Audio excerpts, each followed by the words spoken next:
You're mid-sentence, and they cut you off like you don't matter. Not aggressively, not loudly, just enough to take the floor, and keep going like you weren't even speaking. And you feel it instantly. That small shift, where the moment stops being yours. You pause for a second, trying to figure out if you should jump back in, or just let it go. And in that hesitation, you've already lost control of the conversation. Because now you have two choices. You either go quiet and let them keep talking like nothing happened, or you try to talk over them, and suddenly you're competing just to be heard. And neither one feels right. So what happens? The conversation moves on. Your point doesn't land. Your thought gets cut in half. And everyone just follows the louder voice, like you were never speaking in the first place. And this is the part most people miss. It doesn't feel like a big moment.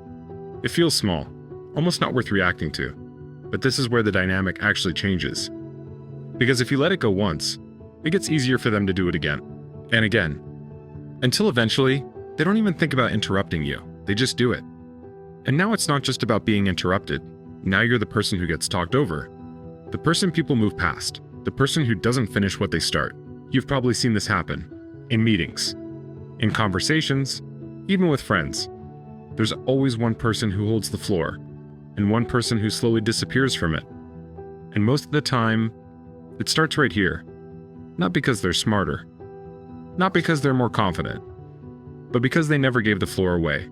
So naturally, people try to fix this the obvious way. They talk faster. They jump in earlier. They try to push back harder. And that's where it actually gets worse. Because now you don't look in control. You look reactive. You look like you're trying to keep up. Here's where everything flips. Next time it happens, don't fight for the floor. Don't talk over them. Don't raise your voice. Just say this. Hold on. I wasn't finished.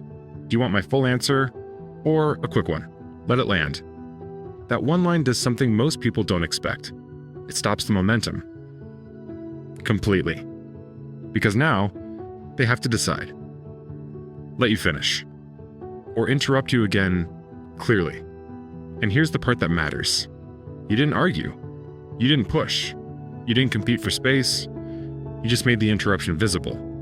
And once it's visible, it's uncomfortable to continue it.